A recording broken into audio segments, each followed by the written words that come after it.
Hello everyone, this is Mr. Informal giving you the latest and greatest Mr. Informal podcast. I go by the name of Mr. Informal. Yes, it is I, Mr. Informal. So we are on the 123 podcast. 4 topics as usual. But first, I just want to let you know I hope you are being safe and you are well. Make sure to be cautious and be safe out there, especially when you go out. Not only that, take care of your hygiene. And I've said it so many times. Again, do not forget to add me on Instagram, MisterInformal. And then check out my website.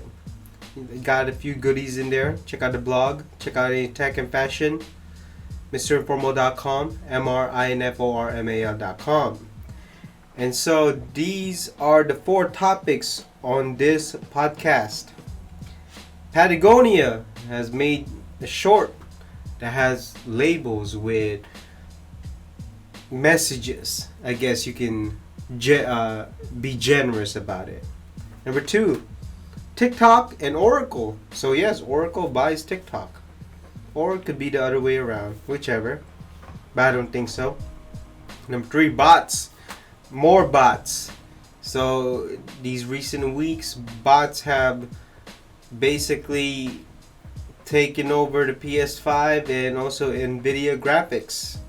Not only that, sneakers too. Number 4, Nordstrom men. Yes, so Nordstrom will be overhauling the men's division with a recent hire.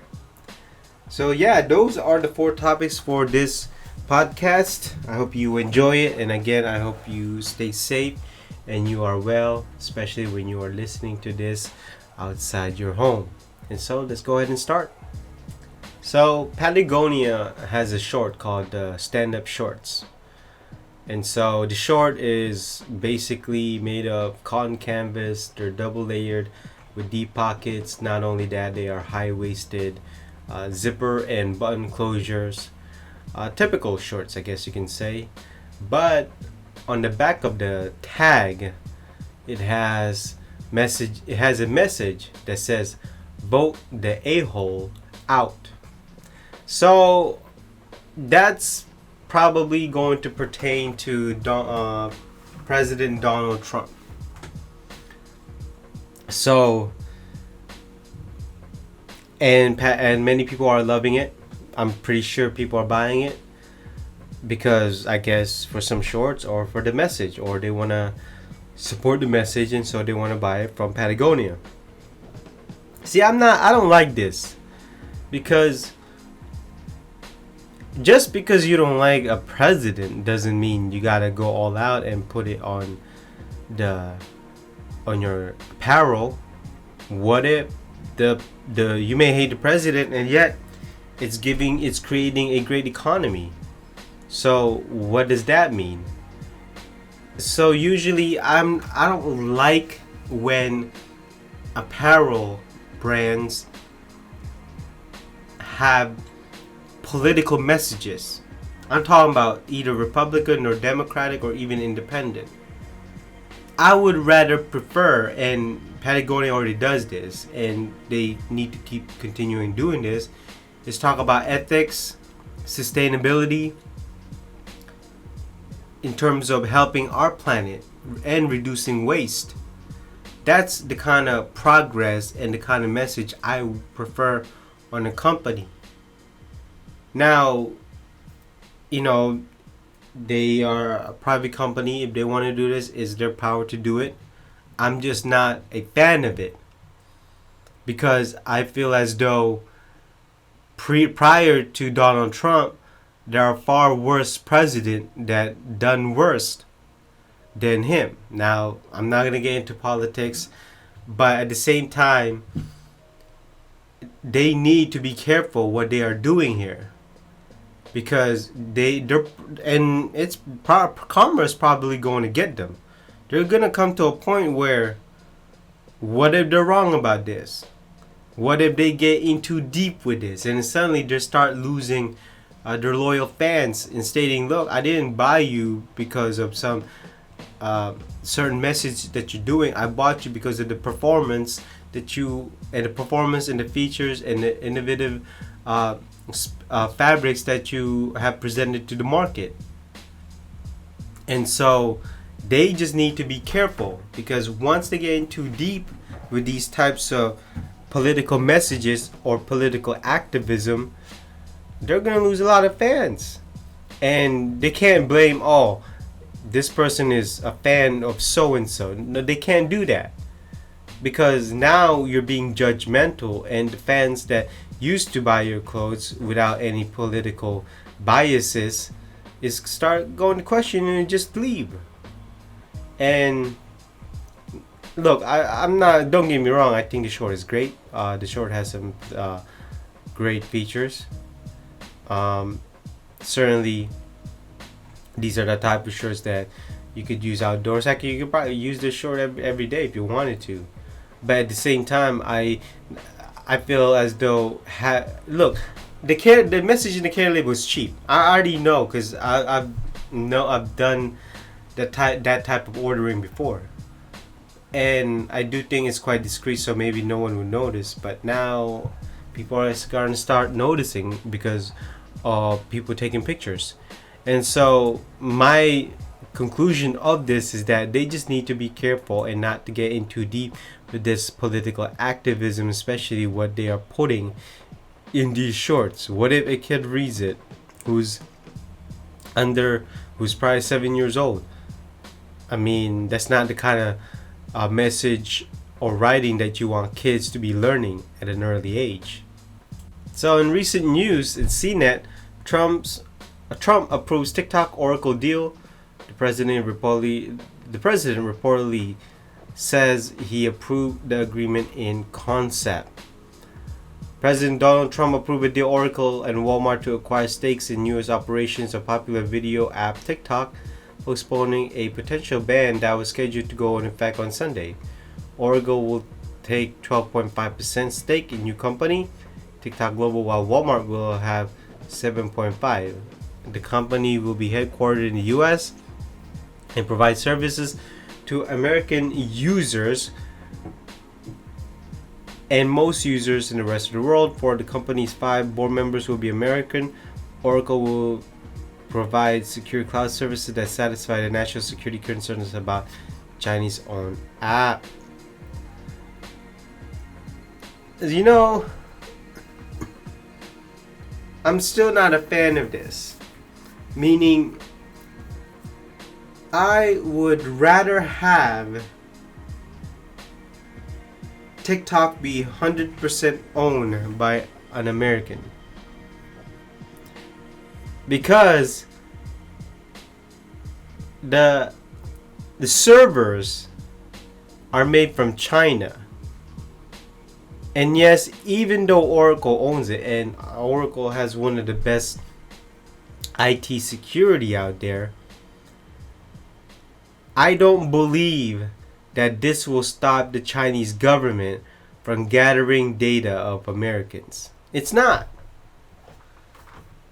And I know TikTok wants to survive, and President approves in concept. He didn't approve the deal. Meaning he basically, I approved the idea of it, but he's probably asking himself, I need to know more details. And you know, that's the kind of move that I could see myself doing the same thing. He could say the same thing to you too. You gotta check the details. What's in the fine print? What's the drawback? Like, we need to know. Because there is no way that 12.5% and 7% is going to stop the Chinese government. And so, basically, the administration alleges that the Chinese government could use the data to gather the TikTok app and track the locations of federal employees and contractors, build dossiers and personal information for blackmail, and conduct corporate espionage. TikTok has repeatedly pushed back, noting it wouldn't turn over data to the Chinese government even if it were asked to. See, that's my biggest problem. I don't believe that crap. So should you. We all know where this is going. And like I said, I would rather have TikTok be shut down.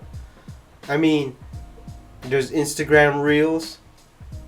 I'm sure there are more apps that will come. That's the good thing about American society. If one dies, suddenly something that will replace it. And so, I mean, we'll just have to see. Personally, I'd rather just have either one, TikTok dies, or actually two, make it American owned 100% of it. If not, then just ban the app on its own. That's it. There's no rhyme or reason. I don't believe that if the Chinese government asks, hey, you need to give data, TikTok will bow down and give the Chinese government data. For them to tell them, no, we're not going to do that, we all know that's a lie. So in the recent bad news, bots. I've talked about this in previous podcasts about bot sneakers. PS5 pre-orders went out, but basically, mostly, I'm guessing, bots have taken all the orders. In the recent NVIDIA graphics, the RTX 3080, mostly bots have ordered the graphics card model. And people are trying to counter this by making a bot that bids and raise up the price in eBay to the point where nobody wants to bid it. And once they win, they basically cancel the order. And so the seller would have to go through so much hassle. So, I mean, this is not going to stop. The only way this will stop is company actually selling enough stock. Quantity, that's all there is to it.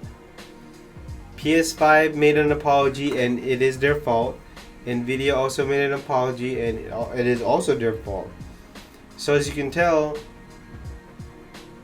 it's basically both of them fault.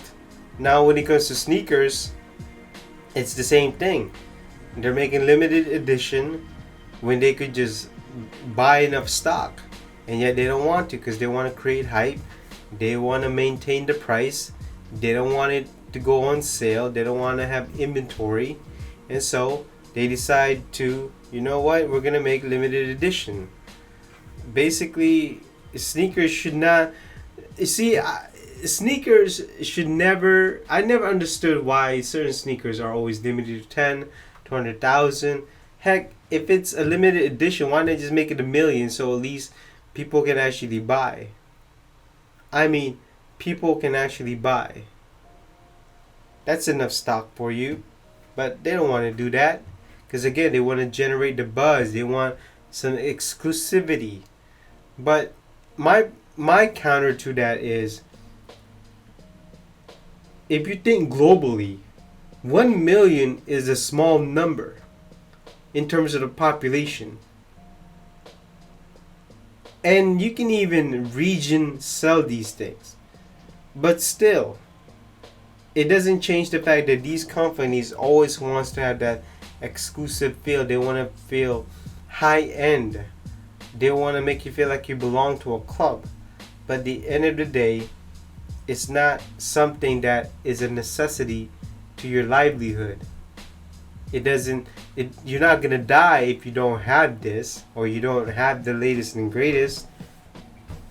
So right now, yes, bots are ruining it, but at the same time, these companies are not helping it.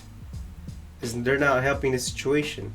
So who do I blame as a consumer? Both the bot makers, and the company that is selling these items, because they know the kind of people that will buy this. And if you have limited stock, of course, the stock is going to sell out in seconds. But what does that tell you? I don't know what goes on in these meeting boards. All I can say is that if I was the CEO, I would not let this happen. Because yes, it will generate a lot of buzz, but at the same time, you also generate a lot of criticism. I mean, these companies are always saying, oh, you can't win. Yes, you can win. By having enough stock, having a clear message to your vendors, to the people who will buy your items in bulk, and they will sell it. And then once it goes live or it goes on sale, actual people will buy it and not just the resellers. And so the Nvidia and Sony PlayStation have ordered an apology. It could be yesterday or these recent past few days, whatever. But it doesn't matter. If once they made an apology, then it's pretty obvious that it's their fault. And so these bots, they're not gonna stop. It's gonna be part of our everyday life whenever certain items are always limited. On to the last topic from RetailDive.com. With new menswear hire, Nordstrom tackles a major weakness. Former high snobbity, I could never pronounce that name. Editorial director Gian De Leon arrives as S&P Global ratings downgraded the retailer, citing lasting impacts from the pandemic.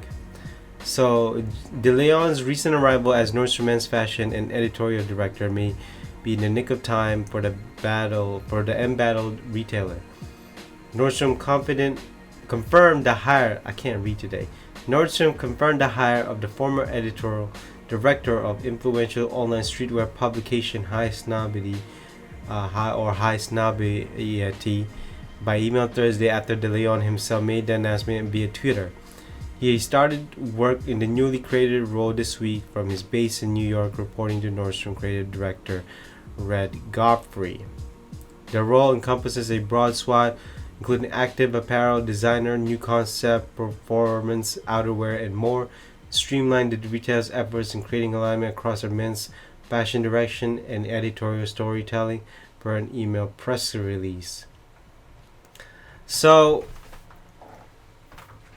Nordstrom men have always been an afterthought in Nordstrom. And I will tell you why. You just go to the store, what do you see? They focus on the women's shoes, the women's cosmetic or hygiene, the women's accessory, which is the bags. You got the sunglasses, and all the way in the back, or it could be second or third floor, are the men's section. They're not as lively as the other departments of Nordstrom. Not only that, even in the website, they don't feature as much men as you would think. So, I'm not a fan of this hire because this person I don't see as a creative director. Yeah, sure, he was a editorial from the High Snob website, which I always go to every day. I always check it out. But to me, a creative director should also have the design technicality skills. And this person doesn't. So a creative director is just basically giving you directions. That's all it is.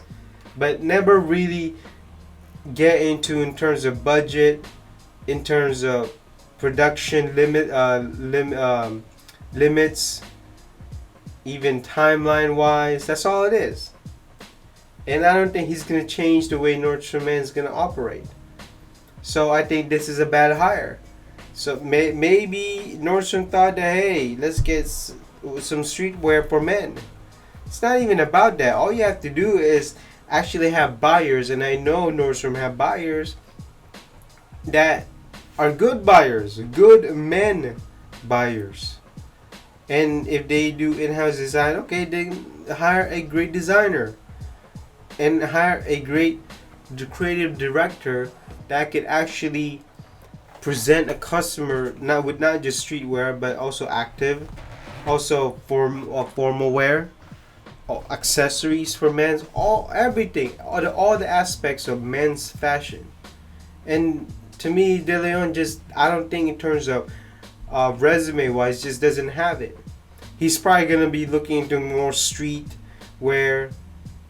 That's the thing. He's gonna look into maybe one or few aspects of men fashion, not the whole spectrum.